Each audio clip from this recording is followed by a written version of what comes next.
Sebab tu kita tak boleh hajar masyarakat kita untuk terlalu teruja dengan keajaiban yang berlaku di akhir zaman ni.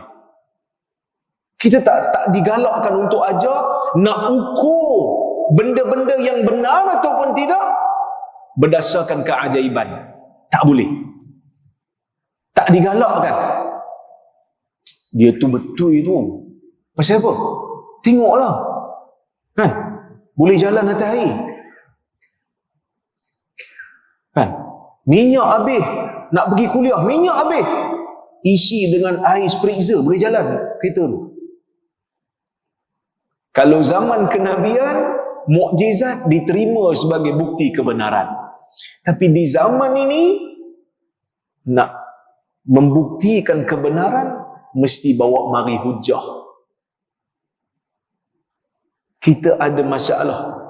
Masalah kita zaman ni terlalu melihat kepada nasab dan suka bercerita benda-benda ajaib. Nabi SAW dah berikan peringatan. Man batta'a bihi amalu lam yusri' bihi nasabuh. Sesiapa yang amalannya lambat, nasab dia tak boleh nak tolong bagi cepat. Hari ni macam-macam. Orang duk kata yang ni Habib, yang ni Tok Syekh, daripada keturunan Nabi mana tak tahu. Saya bukan kata semua macam tu. Tapi kalau kita tengok dekat negara jiran kita, ada orang yang diberikan label Habib, dah mula menipu tempat kubur. Lokasi kubur tu ditipu kan. Bukan kubur pun, dia saja buat.